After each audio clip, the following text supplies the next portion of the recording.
Marie-Pierre et Benjamin, je suis ravie de vous accueillir tous les deux dans RTU. Nous aussi. Nous aussi. Alors, tous les deux, il a fallu qu'il y ait la magie d'Alexandre Pecini pour que vos vies parallèles de comédiens se rencontrent un jour. Vous ne vous connaissiez pas avant cette création? Non. Non. Non, pas du tout. Et pourtant, on a le même agent. On a le même agent, on est dans la même agence c'est artistique. Mais jamais on croisés. Non, on ne s'était jamais rencontrés. Alors, il fallait que ça matche pour ce texte. Vous avez commencé à travailler ensemble. Mais comment Alexandre Pecini est venu vous présenter ce projet? Comment il est venu vous le vendre pour vous attirer dans cette aventure? Parce que Marie-Pierre, vous connaissiez avec Alexandre. Moi, je le connaissais, oui. Il m'a parlé du projet quand on était... Je crois qu'il est venu voir mon seul en scène. Je crois que c'est à ce moment-là qu'il m'a dit j'ai écrit un truc, je pense que ça va te plaire et ça va te parler par rapport à ce que j'avais fait dans le seul en scène. Voilà, c'est là qu'il m'a proposé le projet. Parce qu'Alexandre, il savait que chez Marie-Pierre, il y avait une part de folie, quelqu'un qui aime la vie. Parce que dans les rôles que tu campes souvent, on a tendance à te donner des rôles assez dramatiques. Oui. Et c'est un pan de ta créativité qu'on ne connaissait pas ou qu'on méconnaissait. Oui, mais parce que je crois que quand j'ai commencé le théâtre, je voulais faire du drame, et on m'a dit, je mettais un pied sur le plateau et je faisais rire les gens, à mon grand désespoir. Donc je me suis dit, ok, je vais travailler le contre-emploi, et voilà. Et c'était réussi. Mais là, on te retrouve dans un personnage qui finalement, comme ton âge, souvent on te vieillit dans les rôles qu'on te propose assez dramatiques. Et donc là, il t'a dit, ce personnage, tu vas voir, tu vas te régaler, tu vas peut-être pousser à l'extrême, tout en essayant quand même de canaliser, parce que ce personnage que tu joues, il est déluré, il est intéressant. Et oui, puis il cache bien son jeu. Au départ, on ne pense pas, parce c'est-à-dire qu'elle ne montre pas ce côté-là, elle le montre que vers la fin, parce qu'elle est, je pense que c'est, oui, une femme qui est très en contrôle, finalement. Et qui se projette en permanence. Qui se projette en permanence et qui cache beaucoup de choses, mais comme beaucoup d'êtres humains, elle est très en façade, mais ce qui lui convient bien. Et je pense qu'en même temps qu'elle va le montrer, elle va se découvrir. Donc il y a beaucoup de clown, en tout cas d'humour en elle. Et elle va croiser le personnage de Benjamin sur un palier. Vous êtes invités tous les deux à une fête. À une fête, on n'a pas très envie d'y aller tous les deux d'ailleurs. Non, c'est vrai. Surtout toi. Surtout moi. Parce que je suis un peu coincé. C'est un personnage qui est un peu emprisonné dans son passé, qui a subi une rupture amoureuse, comme on a tous subi, sauf que lui vraiment s'en remet pas. À 10h17. Voilà. Et depuis cette rupture, et depuis que son ex a claqué la porte très fort, au point de casser l'horloge au-dessus de la porte d'entrée, il ne vit plus, ou quasiment plus, et n'arrive plus à sortir, ou reste enfermé chez lui. Et tous ses rêves et ses projections sont brisés, ou en tout cas bloqués.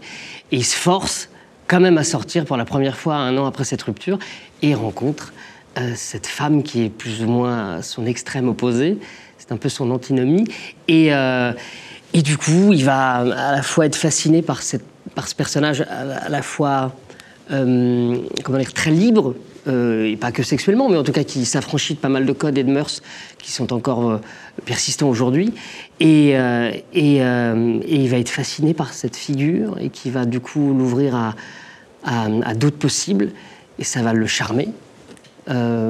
C'est une histoire d'amour aussi, mais c'est plus complexe que ça. C'est une rencontre vraiment, et ils vont tous les deux un peu réinventer leur conception de l'amour et de l'existence.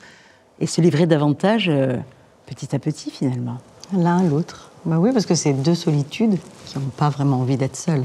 Donc finalement, ils arrivent à se retrouver parce que chacun a besoin que l'autre valide ce qui lui manque en fait. En se disant, voilà, c'est ça un peu. Donc oui, quand ils se parlent, ils ont besoin de rester côte à côte en fait tout le long. Ils ne vont jamais, enfin, parce qu'ils vont aller à cette soirée, on ne sait pas trop. Et ils ont besoin l'un de l'autre, alors que c'est des extrêmes opposés. Puis, en plus, c'est vrai que ton personnage, il a plutôt l'habitude d'enchaîner les rencontres, de les multiplier. Et c'est vrai que la pièce parle aussi un petit peu de ça. De la société d'aujourd'hui, oui, voilà, du mode de travers consommation. À la fois une histoire ou un pitch assez simple qu'on a pu des fois voir ou entendre, même au cinéma. Mais là, toute la singularité, l'intelligence de la pièce d'Alexandre est de convoquer un peu tous ces outils qui facilitent normalement les rencontres aujourd'hui. Mais est-ce que ça les facilite vraiment? Est-ce que c'est pas finalement un facilitateur de rencontres superficielles, et où se trouve vraiment la profondeur des échanges dans tout ça? Et ils sont en quête de cette profondeur, l'un et l'autre. Et c'est ce qui fait qu'ils vont s'accrocher et essayer de voir ce qui est peut-être possible entre tous les deux. Qu'est-ce que ça vous a demandé à tous les deux comme travail par rapport à l'écriture d'Alexandre, à la mise en scène aussi? Qu'est-ce que ça vous a imposé? En fait, pas grand-chose, dans le sens où la pièce s'est écrite aussi au fur et à mesure des répétitions.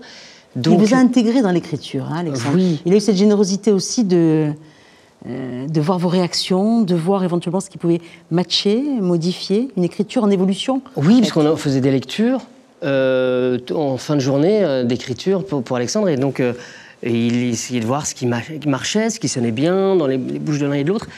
Et nous aussi, des fois, on se dit « Ah, peut-être cette tournure de phrase, elle est peut-être un peu complexe, ou peut-être pas assez, ou je sais pas. » Et donc, on avançait un peu ensemble. C'est lui qui a écrit. Nous, ça n'a pas été une écriture collective, mais on a participé quand même, de près ou de loin, à l'élaboration du texte, ce qui est assez grisant.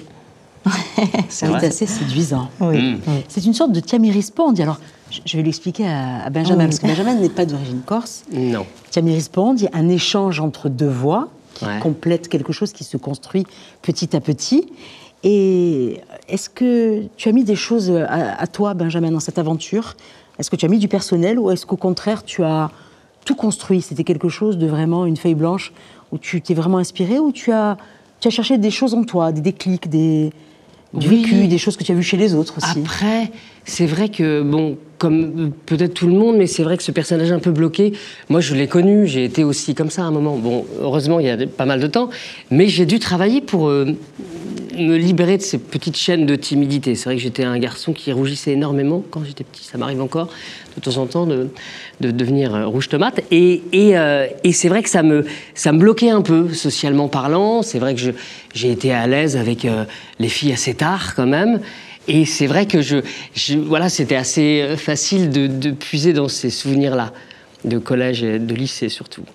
Et voilà, maintenant tout va bien, hein, je suis plutôt à l'aise avec tout ça. Mais c'est vrai que c'était... j'aime bien parce que je trouve qu'il y a beaucoup de poésie aussi dans essayer de transformer ça en... Il est le poète, lui, dans l'aventure. Il est plus poétique qu'elle au départ, parce qu'elle a un langage très cru. Ouais. Et en même temps, on peut se demander quelquefois où est la poésie. Parce que dans ce travail d'Alexandre, dans la création, dans le texte, ça matche tellement. Il y a tellement d'échanges entre vous que l'un amène l'autre. Il y a le rire qui se met en place. On cogite. Et c'est l'intérêt aussi de ces créations. C'est que derrière le rire, derrière le plaisir, on sort de là aussi en continuant à réfléchir sur des thématiques. Bien sûr. Oui. Puis même par rapport à la poésie dont vous parliez, il y a cette poésie qui finalement, la crudité de son langage et le langage un peu plus emphatique et poétique qu'est le mien, ou mon personnage, se mêle à la fin et se transforme en un poème que je ne vais pas forcément vendre là, parce que c'est bien... Il ne faut pas dévoiler. Non, mais finalement, ce sont des langues qui vont finir par se mêler pour écrire une jolie page. Les parallèles à l'infini, et peut-être à un moment donné, un peu de magie qui fait que, tiens, il y a peut-être une trajectoire qui évolue un peu. Oui, bien sûr. Peut-être. La grande question de cette rencontre. On a envie de croire à une fable comme ça, un peu romantique, dans ce côté complètement décalé, déjanté, et en même temps poétique qu'on nous offre là. Oui, et puis on en a besoin, je crois. On en a toujours besoin. On en a vraiment besoin, voilà. Donc ça va être là. La pièce laisse en suspens, quand même. Oui. Mais voilà, les gens, ce qui est bien, c'est que... Chacun y mettra ce qu'il veut. Oui, ils vont les laisser peut-être extrêmement séparées, ou peut-être s'arranger pour qu'elles convergent un peu. Ça, on ne sait pas. Ça. Il faudra voir la fin. Mais il faut voir et pour ça, il faut voir le début. Absolument. En tout cas, on vous sent heureux tous les deux de vivre cette aventure. Oui, mais c'est très très plaisant à jouer. Et c'est vrai que c'est une très belle rencontre dans tous les sens du terme. À la fois, nos personnages sont très heureux de se rencontrer, mais c'est parce que nous, on est très heureux de se rencontrer aussi. Rencontre humaine, artistique et humaine avant tout. C'était un plaisir. On va pouvoir découvrir cette pièce sur Viasté, grâce à Arte Vive, et puis ensuite, vous rencontrerez le public qui aura des tas de questions à vous poser. Merci à tous les deux. Merci à vous. Beaucoup.